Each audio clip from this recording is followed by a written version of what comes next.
Hi, here we are at the Clark House owned by the Park Authority, who is backing this great celebration of African American history here in Mason District. I have here some young people, the future generation of African Americans of Mason District. And have you got anything to say? Yes, it's a great honor to be here and welcome all the people, and I'm glad to see my family and friends here. I'm glad to be here too, and I just hope to carry on the legacy, whatever I do in my future. You're in college, aren't you? No, I'm a junior in high school. Junior in high school? Oh, you look so mature. Do you have any dreams of the future? Hopefully be a historian. Oh, hey, I love it. I love it. Let the balloons go! Up, up, and away! Let them go!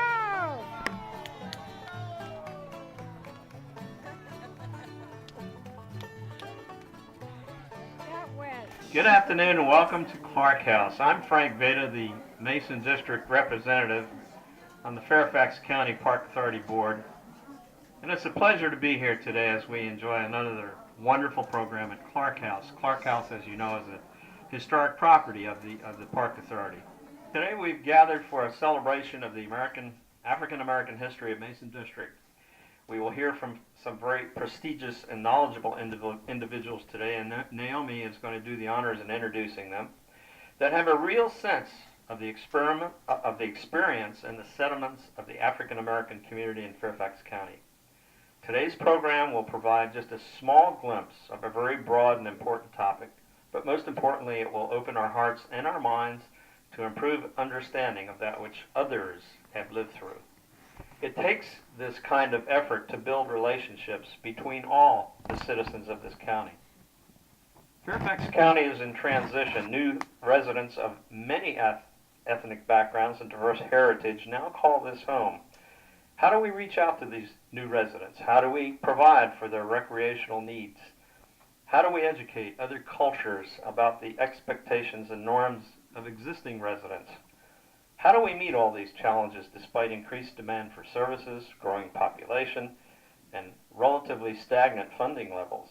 These are questions we need to answer on a large scale, so I'm glad to be here and eager to listen to the presentations today in order to gain a new insight and perhaps some answers. And now it is my pleasure to turn the program over to Naomi. Thank you, Frank. I want to welcome everybody here, and I want to particularly thank the Park Authority for sponsoring this day today. This was a dream about a year ago with Jeannie Nichols, who is outside there somewhere. I want to recognize Jeannie. She's the gal that puts up all the pictures of everybody and does all the work to set this event up. And I want to thank also the History Commission, who has sponsored this morally and financially so that we can tape it today. And we have a very special guest here today, Viola Lee Champs, and I'm going to try to find her somewhere in this crowd. May I have Viola please come up?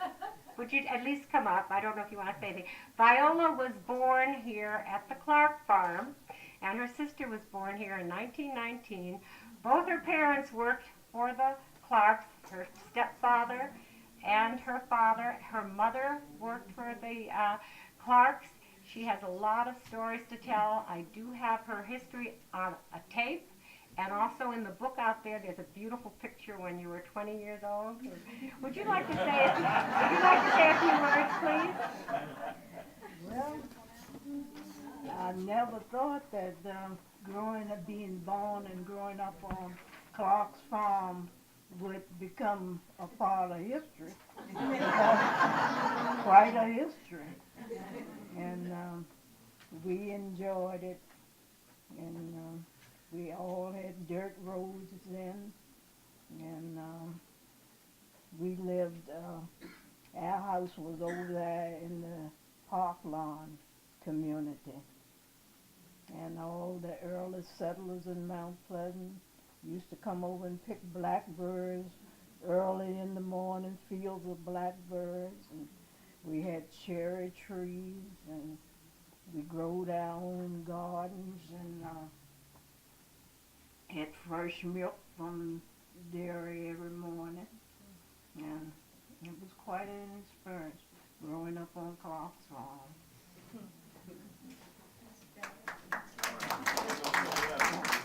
Thank you so much. It's such an honor to have gotten to know Viola. And now I'd like to introduce Richard Patrick, who is, I'm a member with him on the U.S. Civil Rights Commission, Advisory Commission for the state of Virginia, and we are the right arm of the U.S. Civil Rights Commission in Washington. As I did my research, the contributions of blacks in Fairfax County became quite apparent, from the architectural kinds of things, to the political life, to all facets of the life in Fairfax County. Back in 1741, at the inception of what we've now called Fairfax County, there were about 12,000 inhabitants, and about 4,000 of those were blacks. And as I read from that period on to now, in today's economy, about 8 or 9% of the blacks of the population in Fairfax County are black. And the student population is probably about 10%. And we, as I stand here and look from 1741 till now, all of the contributions that were made by the blacks in Fairfax County have become so evident. So it gives me great pride to stand here and be part of this celebration. Thurgood Marshall, because he is one of your most famous residents of the Mason District.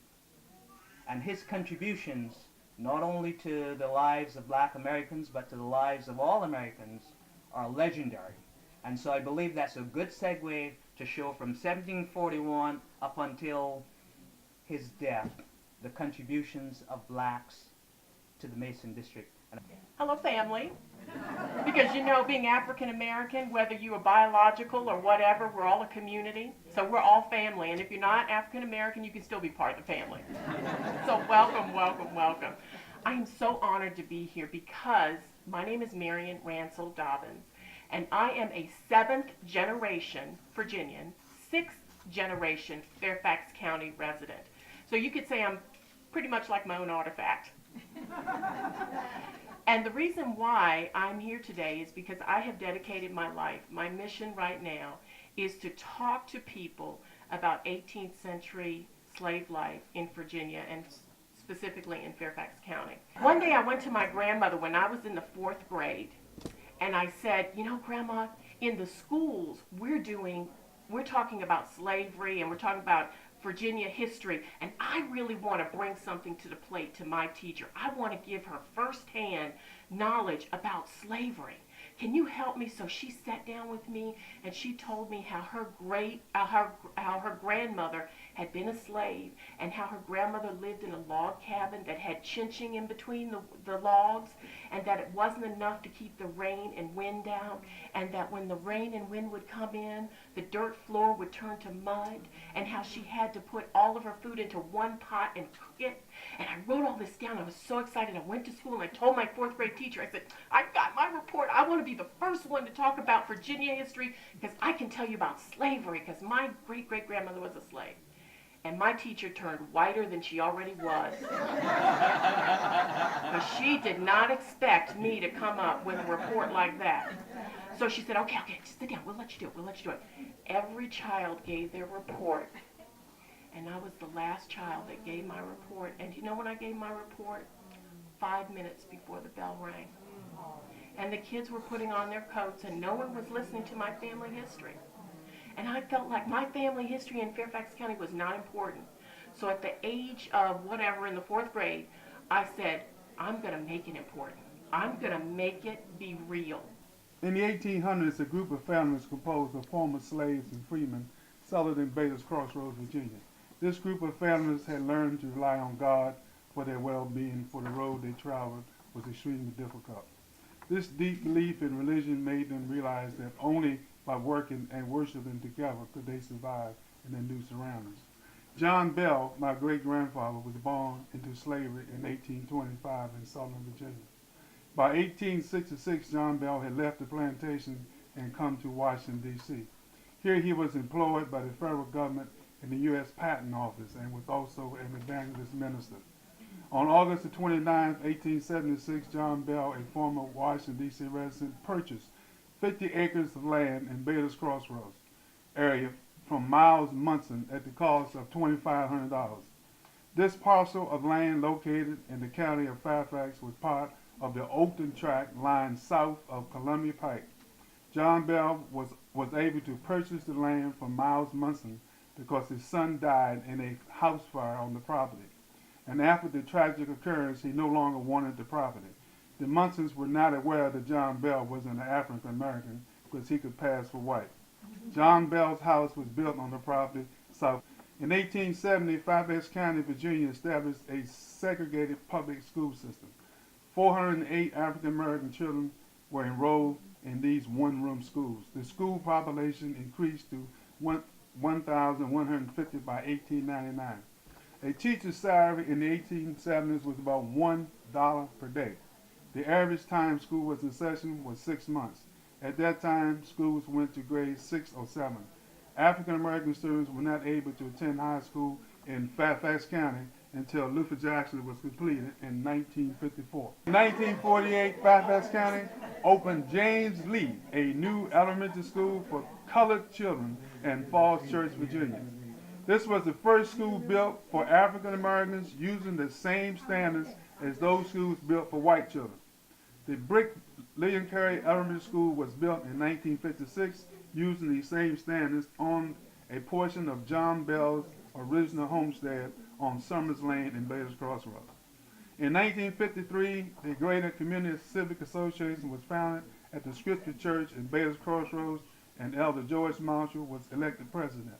Mr. William Ball was elected president in 1954, and by 1955, the association activities became inactive. In 1955, Mrs. Raymond Powell, Deacon Lawrence Newman, Reverend Milton Shepard, Deacon Clayton Fry, Deacon James Adams, Mrs. Ollie Haggett, Mr. Arthur Huff, Deacon Eugene Puryear, Mrs. Edna Simmons, Mrs. Eleanor Holmes, Mrs. Agnes Morrow, and others came together in Warner Baptist Church to make the Civic Association active again. At that time, Mr. Raymond Powell was elected president, and under his leadership, the association became an active member of the Federation of Civic Associations and was renamed Springdale Civic Association. At this time, the only public services available in the community were electricity and telephones. Does anyone here remember the old party line phone system? One had to know their ringing pattern. There were no paved, ours was 2 long and 3 short. There were no paved roads, trash collection, natural gas, storm drainage, sewer, water, or recreation facilities. We also didn't have but one egress in and out of the community. We were forced to live in a segregated community surrounded by white middle-class neighborhoods faced with the unjust laws of Jim Crow. Finally, after successfully winning several Supreme Court cases in the 50s, Brown versus the Board of Education, Topeka, Kansas, and the civil rights movements during the 60s, things also started to change in our community. The community leaders during this time were William Ball, Deacon Fry, Reverend Milton Shepard, Colonel Robinson, Rosa Wood, Clarence Pitts, Ed Hall, and many others. As a result of their efforts, the community received the following services: water, sewer, gas, and pavement of roads, the installation of street lights, and some storm drainage. I was elected president of Springdale Civic Association in 1976. We continued to work for community improvements.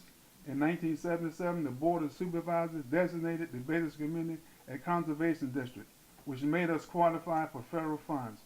These funds made it possible to complete the infrastructure, Bader's Community Center, and upgrade existing housing through low-interest loans. Bader's Crossroads is no longer an eyesore. It is now in the eye of the developers. Thank you. I just saw that we have our special guest, Cecilia Marshall is here, Mrs. Thurgood Marshall. I would like her to just stand over here next to me because she told me she didn't want to make any speeches. Can I say things about you? Good things, I hope. Oh, they're all good. Maybe she'll change her mind after I say just a few things. Cecilia told me that she is from Hawaii and that she went to work as a young girl in New York for the NAACP and worked her way up from the stenopool to the assistant to the chairman of the NAACP. And the first thing she ever did was picket against the movie, what was the movie? Birth of a Nation. Birth of a Nation, and they did close it down. And there's where she met her wonderful husband in 1955, where he was the chief legal advisor of the NAACP, and that started a wonderful romance in 1955 and a marriage that went on to great, great things. I would like you to say just hello, would you? Just say hello. Thank you, Naomi, for inviting me to this very important occasion. I'd like to congratulate the Society for preserving our history, not for our generation really, but it's for the younger generation, to keep remembering them and telling them the history of where we came from. It wasn't very easy. Thank you. God bless you. I hope you'll just be around later outside so that people can just maybe shake your hand. Is that okay? Charge. Oh, she's going to charge. I don't believe it. The reason the Mount Pleasant has grown and stayed is it's almost the only community that is still intact with the with the same homes and the same people. Lincolnia got separated by 395, and it separated the communities. Many of you remember digging Sidney Holland, who, if we had a mayor, he would be our mayor today. He fought for everything in Fairfax County. Whether he got it for his community, he was for everybody. He taught us to vote. He taught us to be good citizens. We have his nephew here who worked on this farm, his father, and he said in 1950, Wilbur Clark loaned his father, at that time a black man, $25,000 to buy a road grader, and he put in the street that's down in Park Lawn. We've come this far by faith, from the unpaved streets to paved streets, from dark, dark streets to lit streets. We've come this far by faith. The children of Mount Pleasant attended a one-room school. There were 7 classrooms and 1 teacher. The left side of the cloakroom was for the boys and the right side was for the girls. We went to outside toilets. When there was time for graduation, we walked up the Lincolnia Street to Mount Pleasant Baptist Church to practice with our teachers. Although times was really, really tough for us during those days, we made tremendous progresses. We rode 30 miles to and fro to go to high school at Manassas. I and some of the people standing here were the first graduates of Luther Jackson High School. If you were here, please raise your hand so everyone can see you. Luther Jackson. Graduates. Yes, yes. I've sat here and listened to some of the things, and it just brought back a lot of memories. Some good and some bad, but we made it. Amen. And from these times, we had the up the village children and the down the village children. And we all were one family. I am so proud to stand here and to talk about Mount Pleasant, because I am a person who was born and raised in Mount Pleasant. We in Mount Pleasant had, I think it was 7 of the first black children to integrate in Fairfax County. I loved your husband for what he did for my family.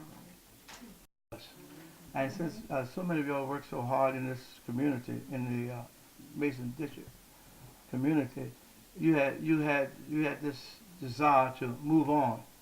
That's why Baylor's Crossroads is so beautiful today. We came a long ways, that much. And Mrs. Marshall, I want to say thank God for you. I come here also to shake your hands. Your husband inspired me so much. At the Metropolitan Baptist Church, he spoke there right after the integration, and I was asked to come to Beverly, I think it was elementary school. Beverly, was it Beverly? Yeah, with Mr. Sidney Holland and others. At that time they asked him how we could implement this situation, and through his counseling and through others, they inspired us to do it. So we thank God for him. And thank God for you. All right, thank you very much.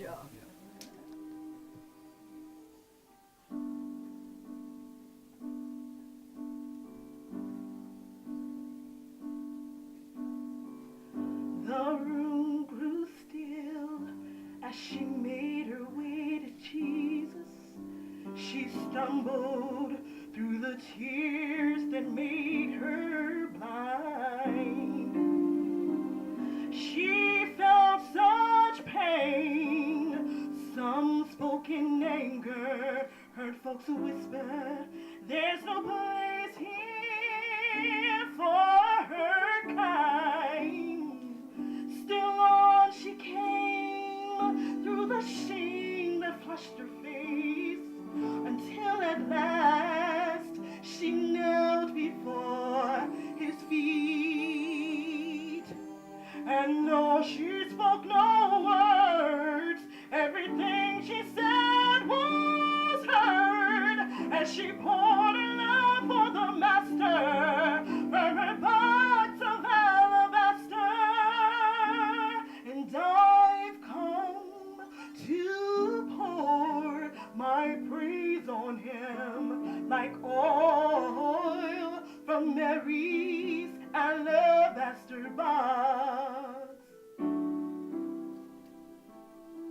Don't be angry if I wash his feet with my tears and dry them with my hair,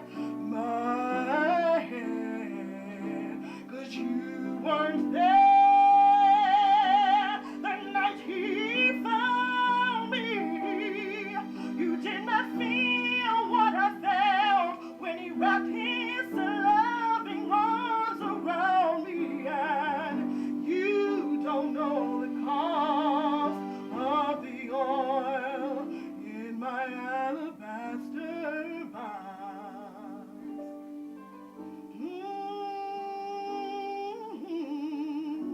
I can't forget the way life used to be. I was a prisoner to the sin that had me bound. And I spent my days, poured my life without measure into a little treasure box I thought I'd found. But oh, until that day when Jesus came to me, he healed my soul with the wonders of his love. So now I'm giving back to him all the praise he's worthy of, 'cause I've been forgiven, and that's why I love him so much. And I've come to pour my praise on him like oil from Mary's alabaster box. So don't be angry if I wash his feet with my tears and dry them with my hair, my hair. she